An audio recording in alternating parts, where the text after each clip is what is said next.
Salve pessoal, tudo bem? Ralph Peter com vocês novamente, programa Livros em Revista, que vai ao ar pela nossa BCC Television toda segunda-feira às 19 horas. Sempre temos, como eu faço questão de frisar o tempo todo, cada abertura de programa, o firme propósito de levar até vocês um bom entretenimento com um elevado teor de cultura. Aqui ao meu lado direito, uma pessoa que seguramente não vai deixar essa peteca cair. Estou falando do senhor, doutor, ilustre Gabriel Waldman, um homem nascido na Hungria, que, por várias razões, particularmente as ruins, foi obrigado a sair do seu país e vir para o Brasil. Antes do Brasil, você foi para outro lugar, né? Sim, antes disso morei na Checoslováquia, mas pouquíssimo tempo, e depois na Áustria. Lá fiquei 2 anos. Que sorte como refugiado, né? Pois é, e aos 16 anos isso, né? Pelo que eu... Não, eu tinha naquele tempo... Você veio para o Brasil com 16 anos? Não, vi um pouco antes, é? mas com 16 anos eu me aclimatei no Brasil e comecei a estudar no Brasil, no colégio em Rio Branco. Que, aliás, meu amigo, você se aclimatar no Brasil não é nenhuma referência honrosa, né? É quase que obrigatório. É muito prazeroso, diga-se, imagino, né? Assim como aconteceu comigo. Mas não como refugiado, a coisa muda. Não, particularmente na época, quando foi que você chegou aqui no Brasil? Você lembra? 1952. Mas nós, na verdade, queríamos ir para os Estados Unidos e eu estudei num colégio britânico por algum tempo, para aprender inglês.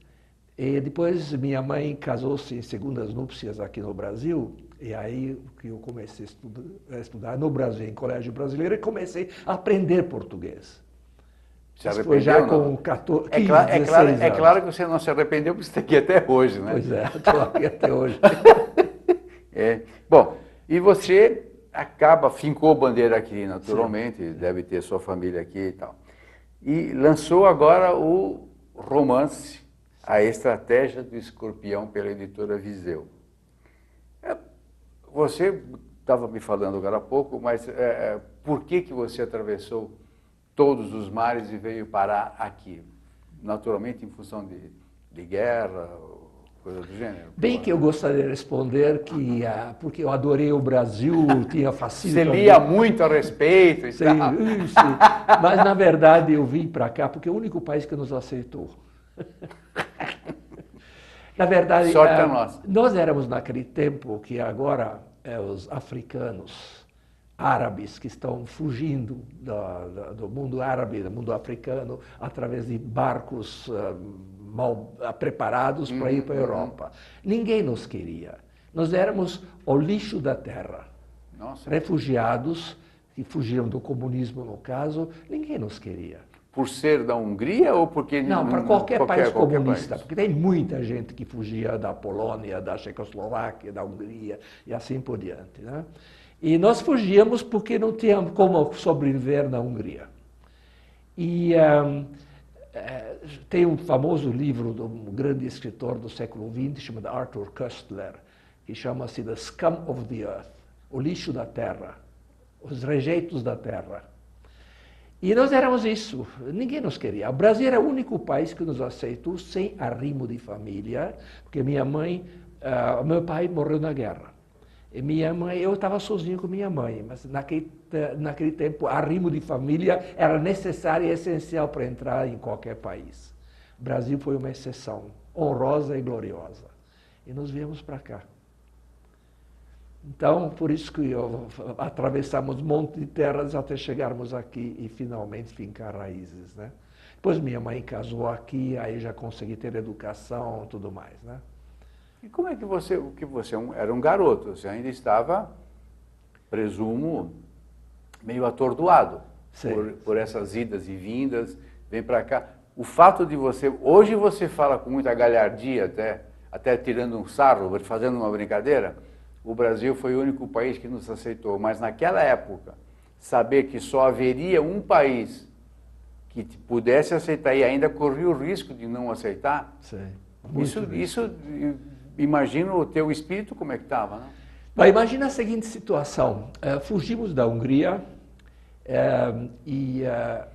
Éramos refugiados, já em circunstâncias terríveis. Minha mãe trabalhava o dia inteiro. Eu não falava língua, não podia ir à escola, não tinha amigos. Ficava em casa. Que casa era isso, né? Um campo, né? Então não tinha o que fazer. Mal e mal podia comer. E veja bem como são as coisas. O que eu fiz, o que eu inventei, era escrever. O primeiro romance que eu escrevi, eu tinha 11 anos de idade.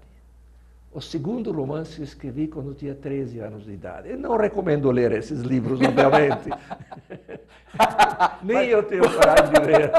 Mas você não poderia fazer uma revisão deles e eventualmente colocar em pauta? Não era coisa de criança mesmo.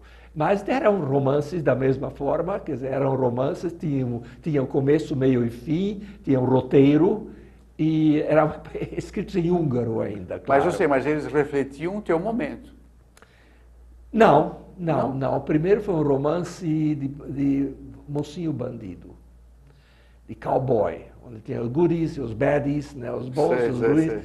O segundo era um livro de espionagem. Agora, esse livro de espionagem, esse sim já se baseou em coisas vividas. Porque nós moramos em Viena, depois em Salzburgo, duas cidades estão na Áustria, e era o centro da espionagem entre Estados Unidos e a União Soviética, hoje chamada Rússia, né? E era o centro de espionagem. E, portanto, eu pessoalmente conheci vários espiões. Olha. Inclusive, uma das espiãs, era uma mulher, salvou a minha vida. Como assim?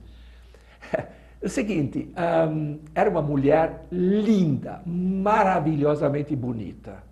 Tanto assim que até hoje me lembro o rosto dela, que é uma criança de 11, 12 anos de idade, me lembro do rosto dela até hoje. Era tão bonita, tão marcante, era uma húngara. Deve ter tido na época 26, 27 anos de idade, mais ou menos. E tornou-se muito amiga da minha mãe, que já tinha naquele tempo 30 e poucos anos de idade. E ela era amante do chefe do CIA, famoso CIA, né? Da Áustria. Era um coronel do exército, da CIA mesmo, né? E, muito bem, eram amigos e tudo mais. Foi ela que me ofereceu a primeira Coca-Cola da minha vida. Eu nunca tinha tomado Coca-Cola. Muito bem, de repente eu contraí uma doença que era absolutamente mortal naquela época, a difteria. Era uma doença mortal, questão de dias e a pessoa morria. Não tinha remédio nenhum contra a difteria. Eu peguei essa doença, fui para o hospital, na ala de isolação, né? Isolado, né? Isolacionamento, e esperava-se que eu morra. Tinha que fazer. Só que, naquela época, foi inventado e começou a ser comercializado a penicilina. Mas era só para o exército americano. Para os militares do exército americano. Sim, até porque não havia uma produção em escala industrial suficiente. Não tinha, ainda não, começou a ser. E esse coronel do CIA, e através dessa mulher que eu acabei de mencionar, conseguiu uma dose de penicilina. E foi aplicada e estou aqui. E depois descobriu que ela era espiã russo. Ah, você até então não sabia? Não, nada. Nossa. E depois descobriu que ela espionava para os russos. E depois escreveu uma carta para minha mãe, mas já do Canadá. Não podia entrar nos Estados Unidos. Mas ela podia ir para o Canadá. E escreveu a carta pedindo se puder vir para o Brasil. Nós, bem-vinda a você, ela, que venha, que maravilha, mas ela não veio. É o último contato que eu tive com ela. Puxa vida, deve ter desaparecido mesmo. Não sei o que aconteceu com ela, mas ela espionava para os russos. Bom, mas até que a diferença de idade não era muito, talvez esteja viva ainda. Pode ser, não sei, não tem mais. Meu caro, eu quero falar para eles, no introito do teu livro, da tua definição pessoal no livro, no início, você fala uma frase, você escreve, aliás, uma frase, que eu achei linda e que realmente demonstra muito o que nós somos, aqui nós brasileiros. Quando você escreve, eu faço questão de ler porque eu não quero errar. Você diz, fala um monte de coisas e tal, você veio para cá, você viu isso, viu aquilo e tal. E ele fala, ele aqui, o Dr. Gabriel Waldman, ele fala um negócio que é fantástico. O Brasil é a terra que derrete os ódios. Eu fiquei muito impactado com essa. Dificilmente eu leio frases que estão no livro. Tá? E a tua frase me impactou sobremaneira. Porque realmente é o que todo mundo diz, só que com outras palavras. E você refletiu aqui realmente o espírito brasileiro de acolhimento. Nós temos visto agora os coitados dos bolivianos, e nós recebemos peruanos, e todo mundo que aqui vem, depois de um certo tempo, logo se adapta. Não sei como eles logo aprendem a falar o idioma, é incrível isso. Nós brasileiros não falamos direito. E você agora há pouco falou um negócio como que é? Que eu achei fantástico. Que você falou, eu falei, pô, onde é que você foi achar essa palavra? Desmilinguir. Desmilinguir, meu Deus, isso a gente não usa nunca. E você foi lá no baú, recolheu. Mas, esta frase, voltando aqui à frase do Brasil, terra que derrete o ódio, se você me permite, eu vou usar muito. Porque realmente foi muito feliz. Não sei se você pensou muito para falar isso ou é uma coisa que você já sentia. Não, veio espontâneo, mas os fatos existiam. Quer dizer, os motivos dessa frase estão aí, estão enraizados na nossa terra, no Brasil. É isso mesmo. Escuta, vamos falar do teu livro um pouquinho? Vamos. Só um pouquinho, porque já estamos quase no fim. Você fala para Chuchu também, pô? Estou brincando, a ideia é essa, é você falar mesmo. Claro. O que a gente vai encontrar no... A estratégia do escorpião? Que a estratégia do escorpião, normalmente, ela é meio esquisita, né? Sim. O que a gente encontra no teu livro?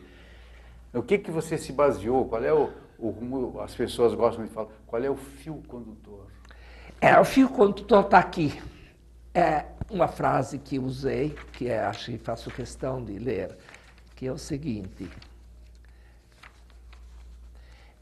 O escorpião, segundo Arthur Koestler, é um bicho muito curioso. Ele é um erro fatal da natureza. Erro fatal da natureza.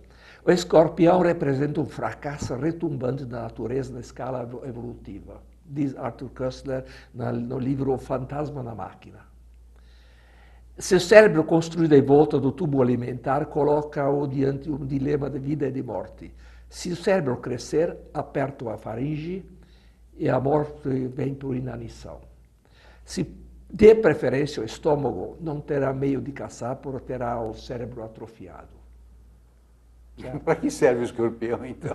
É um erro da natureza. E essa frase foi um erro. Assim como o dinossauro, aqueles enormes mamutes, enormes dinossauros, a natureza pensou que o tamanho vai resolver o problema alimentar e tudo mais. Na verdade, foi um enorme fracasso.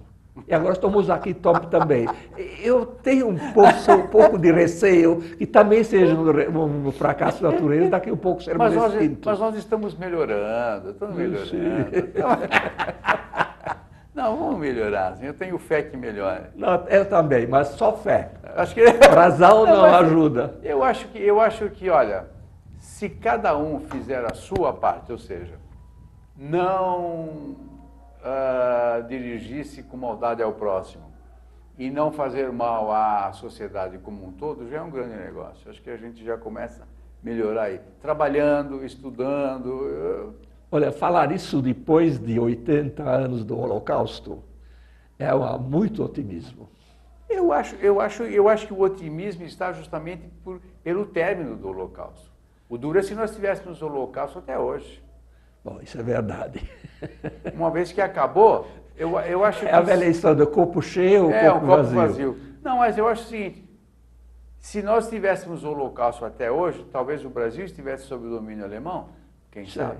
Você talvez não estivesse aqui, Bom, nem eu. Talvez não. Eu Nem certamente não estarei aqui. Nem eu. Então, eu acho que são fases evolutivas. A gente evolui, às vezes, 2 passos, volta a 1, depois dá mais 2, volta a 1, que sempre tem esses ciclos destrutivos, sem querer ser escatológico. Não, tá certo. Mas eu acho que a tendência é melhorar. A tendência, por quê melhora? Você naturalmente contou experiências para os seus filhos, agora para netos, e essas experiências vão passando, ou seja, eu não vou querer passar o que o meu avô passou, eu não quero passar o que meu pai passou, eu quero melhorar isso, eu quero melhorar aquilo.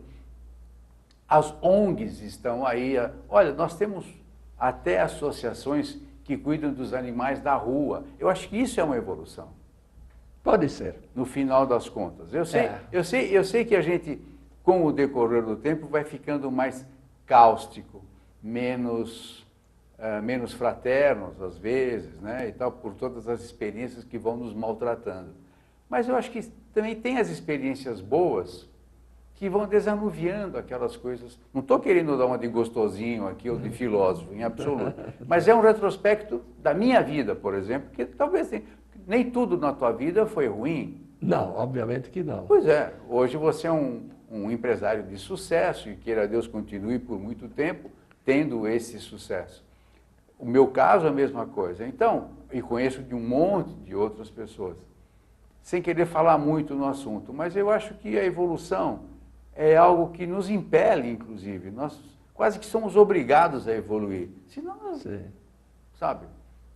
Você tem razão. Mas essa frase, o fato de o escorpião ser um fracasso da natureza, foi a primeira centelha que eu tive para escrever esse livro. E afinal, o livro fala do quê? Que é um castelo que você imaginou, que foi uma sacanagem tua, porque eu achei que era verdadeiro aquele castelo. Gente, ele conta uma história que envolve um castelo, um sujeito que vai em busca de um castelo. Conta a história, vai rapidinho. É um sujeito húngaro radicado no Brasil, quer dizer, a minha história basicamente, que vai para a Hungria, volta para a Hungria, e na época do comunismo ainda, 1956, por aí que desenrola isso. E os resistentes ao comunismo, que eram muitos na Hungria, conseguem passar à sua mão um livro para ele contrabandear para o Ocidente. Isso também acontecia muito naquela época, os famosos samizdat, que eram chamados em russo. E ele, enquanto ele está na Hungria, ele está começando a ler o livro. O livro é escrito na Idade Média, por um contador da Idade Média. De repente, estoura a Revolução na Hungria, a famosa Revolução de 56, contra os russos, contra os comunistas. Ele tem que refugiar-se num subterrâneo, num sótão, né, para as bombas não baterem nele, as balas e tudo mais. E lá não tem o que fazer, ele começa a ler esse livro. E quanto mais ele lê, mais ele se envolve no livro. E também na presente dele, na Revolução. Ele é absorvido pela Revolução e também pelo livro. E o livro conta a história de uma série de crimes cometidos na Idade Média. Quando já quase termina a Revolução, ele descobre que esses crimes, a solução desses crimes, que o contador do livro conta como foi a solução do crime, eles abalam toda a alicerces da civilização ocidental. O cristianismo, basicamente, abala os alicerces. E no fim do livro, os dois vertentes do livro, que são a Revolução Húngara, esse fulano o brasileiro que está na Hungria, o que ele sofre, as consequências dessa revolução, e a história do contador se encontram. Uma cena delirante, digamos assim, mas em nenhum momento é o Deus ex machina, que é um milagre. Não, são fatos reais, poderiam ter sido reais, e se encontram.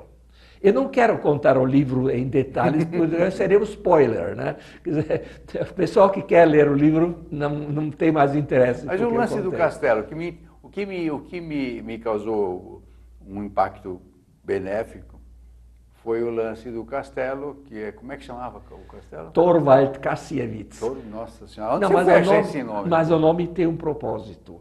O que eu quero mesmo falar uma das coisas que eu quero falar nesse livro é que qualquer lugar poderia ter acontecido na Europa. Você entende? Quer dizer, não é Hungria, é qualquer lugar da Europa poderia ter existido. Por isso que Torvald, que é o nome tipicamente nórdico, sueco ou norueguês, e Kassiewicz, que é o nome tipicamente eslavo, mais especificamente polonês, né? Quer dizer, pode ter sido em qualquer lugar na Europa essa história. Então, por isso inventei o nome Torvald Kassiewicz, que não tem nada a ver com húngaro. Eu fui procurar, eu falei, antes de eu perguntar, vamos verificar o que é. E, de fato, existe uma empresa e uma pessoa com esse nome, Torvald. Torvald é um nome comum na Noruega. Noruega. Aí, mas e o castelo? E aí não tinha. Não tinha como. Não, inventado, só que com um propósito. Também o nome da heroína do livro é Jadwiga. Jadwiga é também um nome polonês ou eslavo, não é húngaro. Mas, por outro lado, a Revolução Húngara é, obviamente, Hungria. Você entende? Quer dizer, eu envolvo toda a Europa na história para dizer que isto é a Europa. Uma coxa de retalhos também? Um coxo de retalhos e uma filosofia que une os países, que é o cristianismo, uma religião, no caso, né, que é o cristianismo.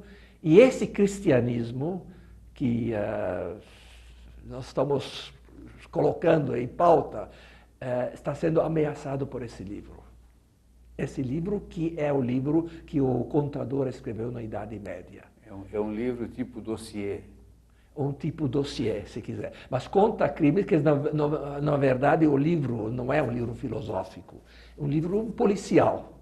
Série de crimes que acontecem, só que a solução desses crimes é outra história. Agora, isso tudo saiu da tua cabeça? Ou você Acho juntou algumas pontas e... Não, saiu da cabeça. Os fatos relatados são reais no sentido porque, por exemplo, o cristianismo é o cristianismo que nós conhecemos, óbvio. Mas várias seitas, os albigenses, os bogomilos, essas seitas são mencionados no livro.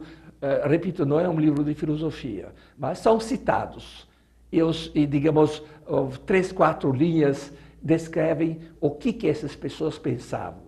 Ah, tá. Sim, aí para embasar a história. Para né? embasar a história, Lógico, exatamente. Lógico. Então, aí torna-se um livro mais complexo, um pouco mais pensado. Quanto tempo você demorou para escrever?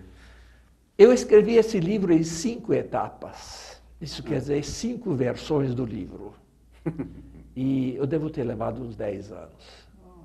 Mas, no meio, escrevi outro livro, que não sei nem se você sabe já, chama-se Júlia, uma fábula. Esse livro é um livro sobre o Holocausto. Isso tem muito que ver com a minha vivência. Foi publicado já e foi um livro, mas é um livro mais leve, mais palatável, por assim dizer. Eu fico imaginando, é um livro mais palatável e fala do Holocausto.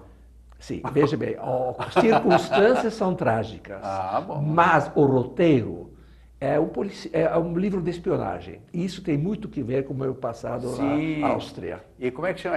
Está indo no circuito comercial ainda? Acho que não, dificilmente. Júlia? Júlia é o subtítulo Uma Fábula. Por que uma fábula? Porque conta a história de uma resistente, uma judia que torna-se resistente, que digamos, combate o nazifascismo na Hungria, mas, na verdade, é inventado, porque eram muito poucos os judeus que resistiram. Inclusive, existe um grande mistério, uma grande dor, mágoa no judaísmo no mundo inteiro. Por que não foi resistido? Por que ninguém resistiu? Mas eu acho que porque não tinha como, né? Ok. Tem a motivação. Mas você sabe que você vai morrer mesmo? Pega um garfo e enfia no estômago da pessoa. Mas será que tudo bem, eu concordo contigo. Mas se eles soubessem que fossem morrer, porque a maioria lá não sabia, né? Escuta só, Arbeit ist schön, não sei o quê. E tal, Arbeit macht frei. Macht frei, exatamente. Sim. Não, Über alles e tal. Cara, os caras não sabiam. Aqui, depois que caiu na toca do lobo, velho, aí não tem mais jeito, não tem como você... Bom, existem 1000 motivos para dizer por que não houve resistência, mas a pergunta sempre subsiste. Escuta, não vai longe. Desculpe te interromper. Nós estamos falando agora há pouco de escravidão, certo? Sim. Você acha que tem lá 200 negros no Manaus, 1 ou 2 capatazes, tudo bem, o cara tem um obus ali para tirar... Os caras não podiam se rebelar? Por que não se rebelaram? Bom, boa pergunta. E também porque você está acachapado, você está oprimido, você está humilhado. Claro. Dificilmente você tem um gesto de reação a ponto de você tentar matar. Claro, se junta 5, 6 aqueles caras lá, pegavam o cara. É lógico. Por que não pegou? Só Deus é que vai responder isso aí agora. Eu sei, mas a pergunta subsiste. Existe essa pergunta e por mais explicações que se dê, cada um tem a sua. Exatamente. Exato. O fato é o seguinte, a fábula, porque essa judia que coloco no livro como minha personagem, ela resiste. Você entende? Eu quero com isso dizer... Ela resiste. Ela resiste. Perfeito. Ela é resistente, torna-se uma guerrilheira, uma partizã, guerrilheira, como se quiser. Uhum. E então por isso eu chamei uma fábula, porque existiam tão poucos, muito poucos. É quase irreal, né? É fábula porque é irreal. É real. Meu caro, eu temo que vou ter que me despedir de você, infelizmente. Te agradecer a visita, a presença, desejar todo o sucesso do mundo para a estratégia do Escorpião. Vai ficar só nesse ou tem mais algum na cabeça? Não, eu tenho na cabeça já um livro já está quase pronto. Isso é uma travessura ou... Todos são travessuras. No fim, quem escreve é um travesseiro. Um travessurador. Travessurador. Acabamos de montar uma palavra agora. Eu também montei, travesseiro. Meu caro, obrigado mesmo. Eu que agradeço. Por ter deixado a tua empresa de Só para mostrar segurança. o livro.